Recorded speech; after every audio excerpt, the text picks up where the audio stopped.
Online उपस्थित सभी गुरु भाई माताओं सबको मेरा जय गुरु।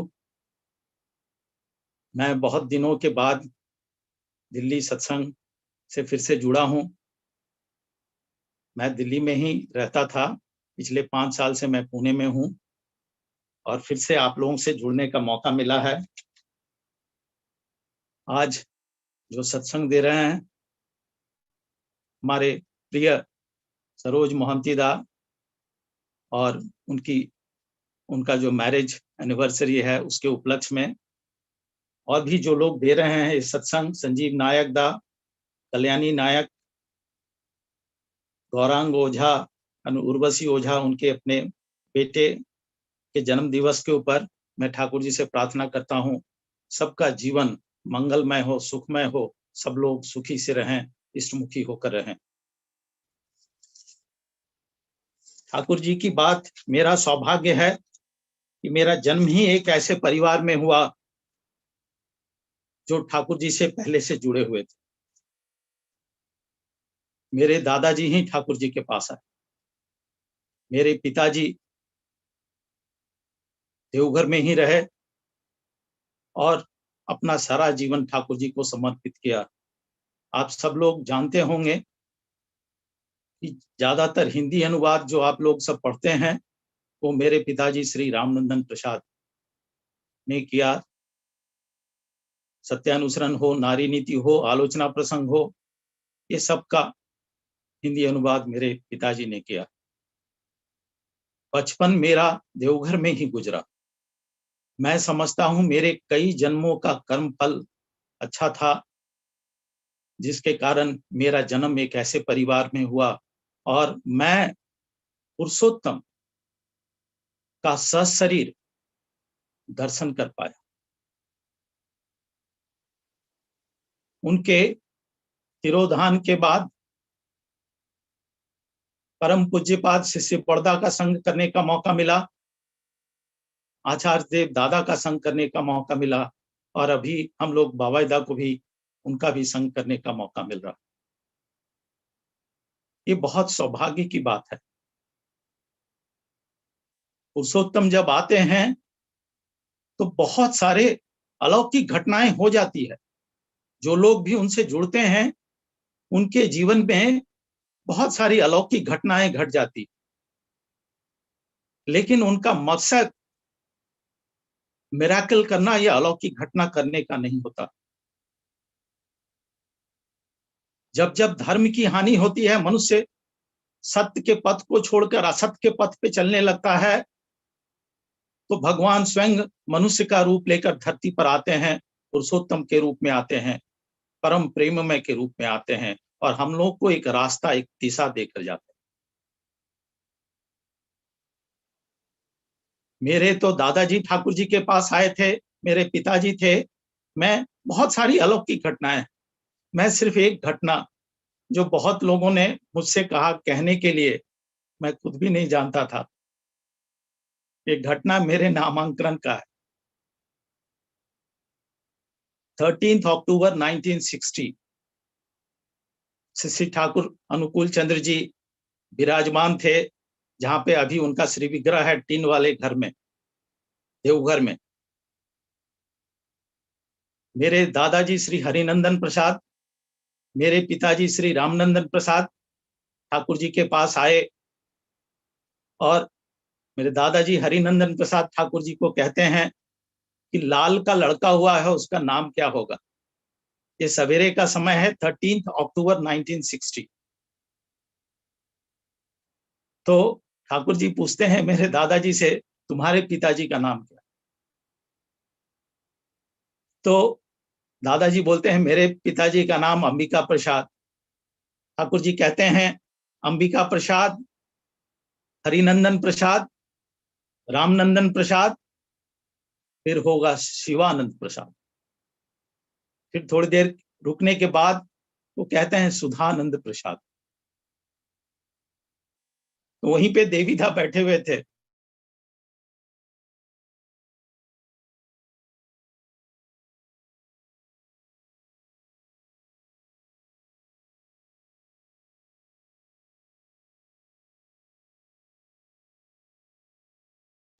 मेरा जन्म 29 जनवरी 1962 को हुआ। मैं माँ के गर्भ में भी नहीं था। पुरुषोत्तम है, वो मनुष्य का पूर्व जन्म, आने वाला जन्म सब कुछ जानते हैं हम लोग।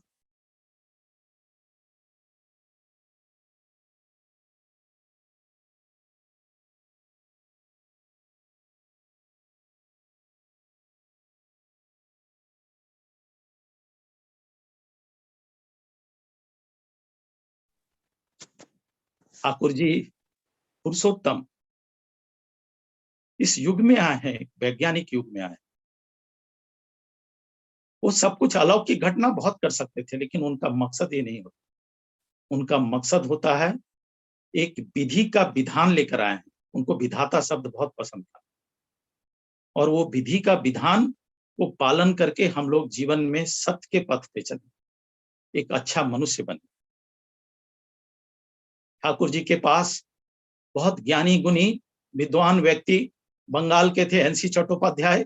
वो आए थे, 1948 की घटना है, और वो ठाकुर जी से पूछे। वो रामकृष्ण परमहंस के फॉलोवर भी थे, विवेकानंद की बहुत सारी किताबें पढ़े थे, विलायत में भी उन्होंने पढ़ाई किया था, बहुत विद्वान आदमी थे। वो ठाकुर जी से पूछे कि मैंने सुना है जीवात्मा होता है और परमात्मा होता है, ये जीवात्मा क्या है और परमात्मा क्या है? ठाकुर जी देखिए कितना सरल और सहज ढंग से उन्होंने कहा कि समुद्र देखे हो, समुद्र, समुद्र जो है वो परमात्मा है, और उसमें जो ढेव, जो वेव होता है, वो जीवात्मा है। वो वेव जो है जीवात्मा परमात्मा से आता है और उसी में विलीन हो जाता है। हम सब लोग उनके पास से आए हैं और उन्हीं के पास चले जाएंगे। फिर उन्होंने इन बातों को एक्सप्लेन करते हुए कहा, परमात्मा is free of complexes and जीवात्मा is full of complexes. Full of complexes क्या है? काम, क्रोध, मद, लोभ, मोह, मात्सर्य। ये हमारे जीवन रहते ये जाएगा नहीं, ये प्रवृत्तियां। ठाकुर जी बोल रहे हैं इसको इष्टमुखी कर दो, इसको सत्ता पोषणी कर दो, इसको मंगलमुखी कर दो, इसको मीनिंगफुली एडजस्ट करो। ठाकुर जी की बात उनकी ही शब्दों में अगर कहा जाए तो ज्यादा अच्छे ढंग से हम लोग कह सकते हैं। वो जो बोले हैं, मैं उनकी ही पंक्तियों को जो आलोचना प्रसंग में मैंने पढ़ा है पढ़ के सुनाता हूँ। वो कहते हैं, मनुष्य की प्रवृत्तियां जब सत्ता पोषणी विनियोग सिद्ध होता है, प्रवृत्तियां उसे विकार भी क्षुब्ध नहीं कर सकती, और तब जीवन गति परम स्वच्छंद लाभ करती है, और ऐसी चलन के माध्यम से आता है परमात्मा की उपलब्धि। ठाकुर जी की बात है। कैसे हम लोग करेंगे प्रवृत्तियों को सत्ता पोषणी? इस मॉडर्न युग में, साइंटिफिक एज में आए हैं ठाकुर जी। वो विधान, वो क्या विधान लेकर आए? वो सबसे पहला जो विधान है, सबसे मुख्य बात जो बोले हैं, वो जो सबसे बड़ा अस्त्र लेकर आए हैं इस युग में, वो है नाम। नाम, होली नेम। और उस नाम के बारे में जो उन्होंने कहा है, उन्हीं के शब्दों में मैं फिर से पढ़ के सुना रहा हूं। कहते हैं, जगत का पेड़ पौधा, पशु पक्षी, अणु परमाणु, सब कुछ के अंदर में जो स्पंदन है, उस सब का बीज स्पंदन हुआ है यह नाम। यह नाम जगत के समस्त यूनिवर्स के मूल में है, और नामी हुए इस नाम के वाचक मूर्त प्रतीक वे ही हुए इष्ट। जप ध्यान के समय भावना में इसी संगति की रक्षा कर नाम करते हुए चलना पड़ता है। फिर कहते हैं, नाम और नामी अभेद है। नामी को छोड़कर नाम नहीं होता।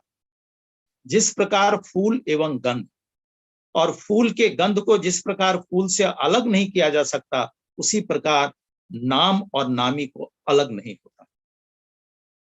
फिर वे आगे कहते हैं, नामी के प्रति अकाट्य अनुराग होना चाहिए। वे ही ध्येय हैं, वे ही अनुसरणीय है, वे ही गति हैं, वे ही गंतव्य हैं।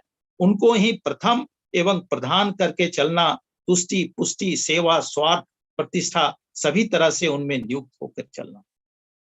नाम करने से रोग भी निरामय होता। अभी ये कोरोना का समय है। इस कोरोना के समय में हम सब लोग जानते हैं, वैक्सीन ले रहे हैं, अपने को प्रोटेक्ट करके रख रहे हैं। ठाकुर जी का ये जो नाम है, ये नाम करने से ये वाइब्रेशन है। We are all alive because we are vibrating. The day we stop vibrating, we are all gone. ये जो वाइब्रेशन है, ये जो नाम है, ये जो होली नेम है, अगर हम नामी से युक्त होकर ये नाम करते हैं तो हमारा जो है, हमारे शरीर में बहुत तरह के हार्मोन्स हम सिक्रीट करते हैं। बहुत लोग सिर्फ मेलाटोनिन की बात बोलते हैं, मेलाटोनिन नहीं, सेरोटोनिन है, there are so many hormones, DHE है, गाबा एमिनो ब्यूट्रिक एसिड है, there are so many hormones we secrete. And not only hormones, ये हार्मोन्स हमारे चित्त को शांत रखता है, हमारे मन को शांत रखता है, मन को प्रसन्न रखता है।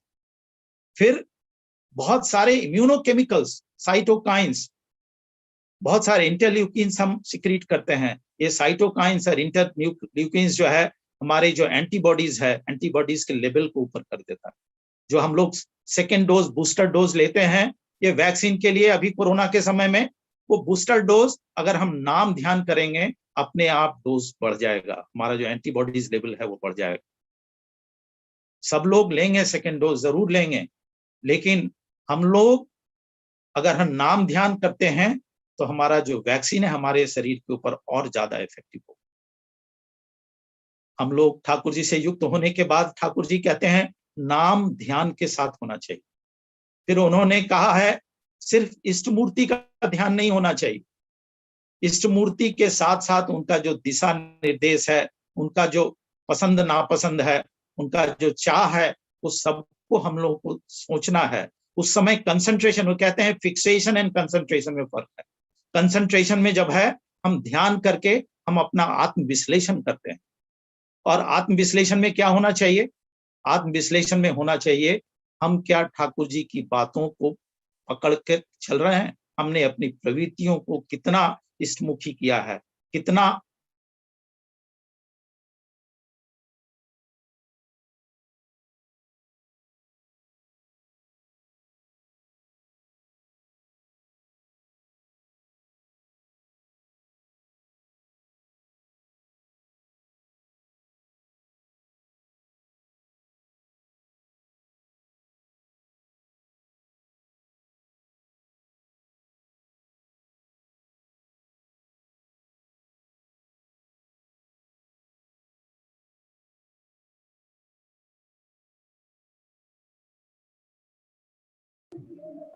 Jai Guru Dada, your voice isn't audible.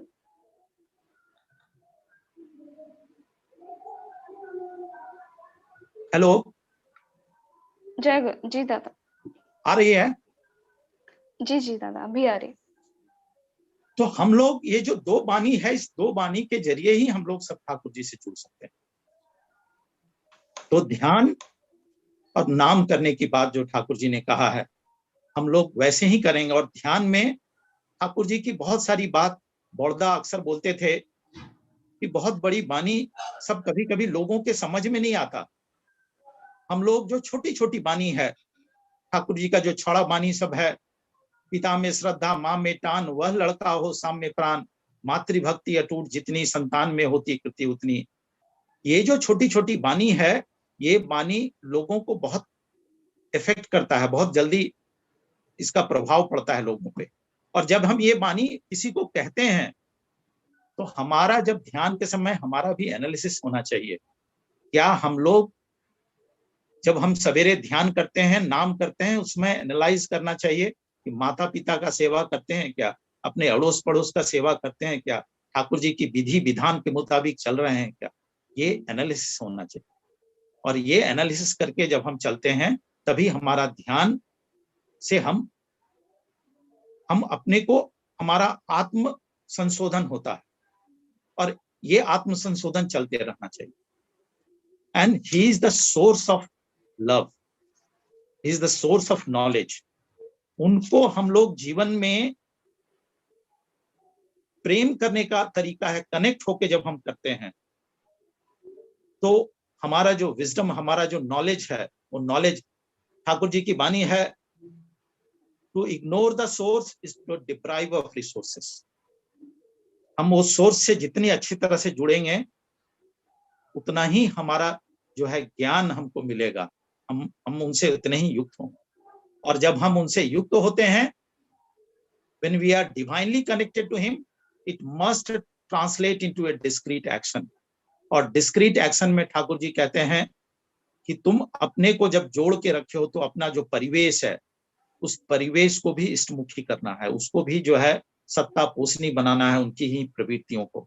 और वो कहते हैं ये जाजन, जो सबसे श्रेष्ठ जाजन जो होता है वो जाजन होता है अनुसंधित सेवा के जरिए। हम अपने अड़ोस पड़ोस में देखें किस व्यक्ति में किस भाव का अभाव है। ऐसा कोई भी व्यक्ति दुनिया में नहीं है जिसमें कोई अभाव ना हो। पारिवारिक समस्या है, सामाजिक समस्या है, आर्थिक समस्या है, शारीरिक समस्या है, कुछ न कुछ समस्या है। और उस सारी समस्याओं का समाधान ठाकुर जी की विधि के मुताबिक हम कर सकते हैं। और वो सेवा के जरिए जो जाजन होता है वो परफेक्ट जाजन। एक बार प्रफुल्लोदा ठाकुर जी से कह रहे थे कि ये जो भजन कीर्तन हम लोग करते हैं, ये भजन कीर्तन के माध्यम से हम लोग क्यों ना ज्यादा जाजन करें भजन कीर्तन के माध्यम से। तो ठाकुर जी बोले कि तुम भक्त हो इसलिए तुमको भजन कीर्तन अच्छा लगता है, सबको भजन कीर्तन अच्छा नहीं लगता। फिर वो आगे बोले कि तुम्हारा किचन मैंने फुल करके दिया और उसके बाद भी अगर तुम्हारे घर से कोई खाली पेट चला जाता है या किसी का पेट खराब हो जाता है तो इसका मतलब है तुमको परिवेशन करने नहीं आता। तो जाजन का परिवेशन होना चाहिए, जगह समय परिस्थिति को देखते हुए ठाकुर जी की जो बात है उस बात को वहां पे रखना। ठाकुर जी ने जाजन के बारे में बोला। इष्टवृत्ति के बारे में हम सब लोग जानते हैं। ठाकुर जी की जो वाणी है वो वाणी है, जितना भी हो आपद विपद जैसा भी हो प्राण, इष्टवृत्ति निश्चय लाती है सबका ही परित्राण। फिर कहते हैं दीक्षा नीले जानिस मोने इष्टवृत्ति करते ही है, इष्टवृत्ति विहीन दीक्षा प्रभु किरे चेतन कर। बाबाईदा का जन्म महीना चल रहा है। हम लोग पुरुषोत्तम को जो पकड़े हैं, पुरुषोत्तम से किसी का तुलना नहीं होता, पुरुषोत्तम के किसी का तुलना नहीं होता। लेकिन बड़दा कहते थे कि हम लोग का कई जन्म का कर्मफल अच्छा है इसलिए कोई बेटा कोई कुछ बन के आया है, लेकिन उनका कोई शरीक नहीं, वो पुरुषोत्तम है। लेकिन ठाकुर जी कहीं कहीं बताए हैं कि ईश्वर कोटि मनुष्य होता है। And then he define that ईश्वर कोटि मनुष्य क्या होता है, जीवन कोटि क्या होता है। जीवन कोटि तो हम सब हैं, ईश्वर कोटि मनुष्य क्या होता है, is a man of principle, is a man of ideal, is a man of beloved. और उनकी अंतर्भेदी दृष्टि होती है और उनका संगतिशील चलन होता है और उनके जीवन का सिर्फ एकमात्र उद्देश्य होता है, वो है इष्ट स्वार्थ प्रतिष्ठा, गुरु की प्रतिष्ठा, भगवान की प्रतिष्ठा, लोगों को मंगलमुखी बनाना, लोगों को सुखी रखना। और उनका जन्म ही सिर्फ इसलिए होता है। हम लोग बहुत सौभाग्यशाली हैं, पुरुषोत्तम आने के बाद उनकी जो भावधारा है उसको लेके बड़दा चल रहे थे। आचार्य देव दादा भी चल रहे हैं, बाबाईदा चल रहे हैं। दादा बोले कोरोना समय में अजप्पा नाम करो रे। ठाकुर जी का जो हम लोग करते हैं जय राधे राधे अजप्पा नाम एक करो रे नेसा, बिना जप किए भी नाम होना चाहिए। अजप्पा नाम करने से हम लोग रक्षा पाते हैं, हम लोग ठाकुर जी से युक्त होते हैं। दादा हेलो हेलो हेलो दादा बाबाईदा के बारे में आवाज सुनाई दे रही है? जी जी दादा, हाँ दे रही है।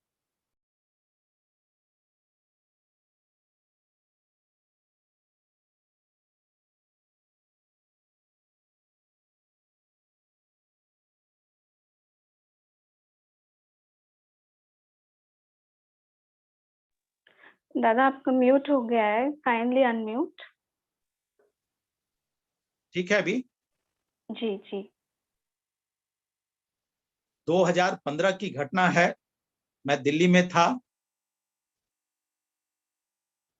मेरी बहन भी वहीं पे रहती हैं, राजनगर गाजियाबाद में।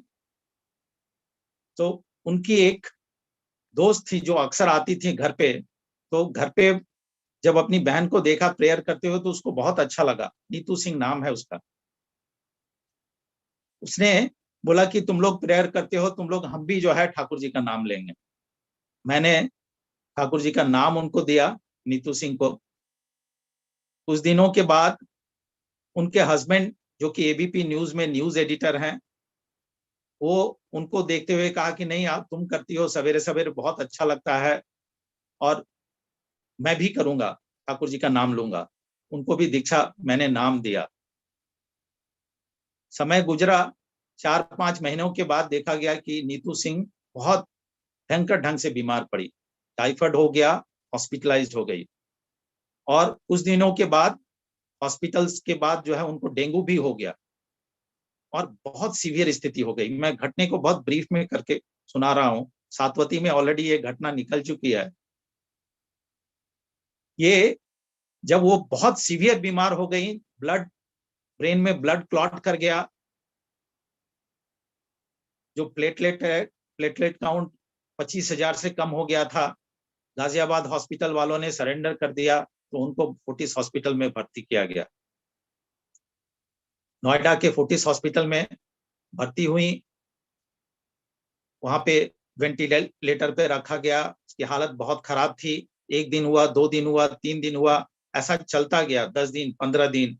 उस समय भादों का महीना चल रहा था। हम लोग घर घर में सत्संग में बोल रहे थे कि हम लोग सब नीतू सिंह के लिए प्रार्थना करें, उसका छोटे छोटे बच्चे हैं, क्या होगा, कैसे आगे जीवन बढ़ेगा।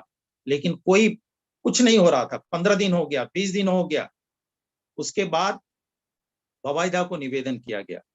मेरी बहन ने, मेरा भाई बवाईदा के पास रहता है, दीपानंद प्रसाद, उन्होंने बवाईदा को निवेदन किया, बताया कि ऐसे ऐसे रविदा ने दीक्षा दिया है, उसकी स्थिति बहुत खराब है।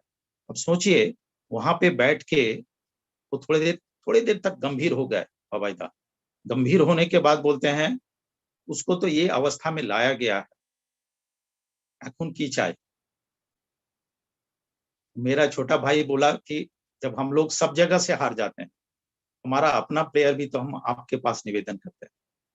बवाईदा ने ऊपर की ओर देखा और देखने के बाद कहते हैं ठीक तो हो जाएगी, लेकिन उसका ख्याल रखना पड़ेगा। ये नेग्लिजेंस का केस है, उसका हस्बैंड उसका ख्याल नहीं रखा, इसलिए ऐसी स्थिति हुई।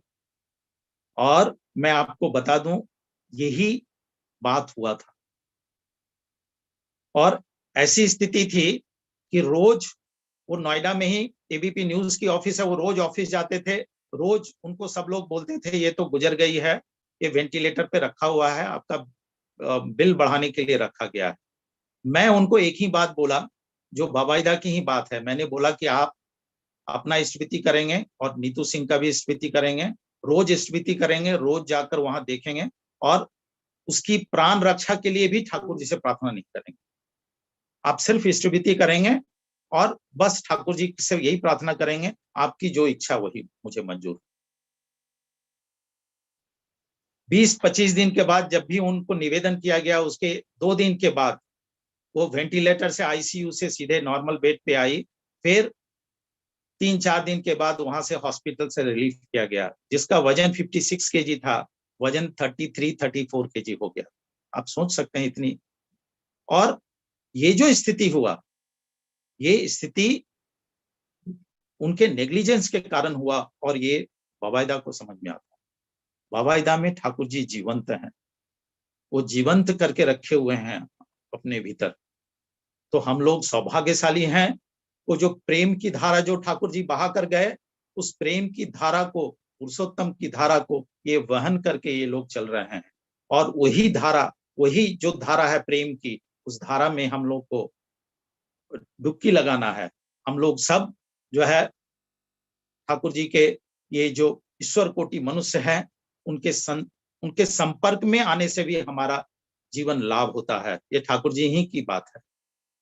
आइए, समय हो रहा है शायद। मैं, जो भी लोग ऑनलाइन उपस्थित हुए हैं, मैं ठाकुर जी से प्रार्थना करता हूँ सबका जीवन मंगलमय हो, सबका जीवन इष्टमुखी जीवन हो, सब लोग स्वस्थ रहें, सुखी रहें और सब लोग ठाकुर जी को पकड़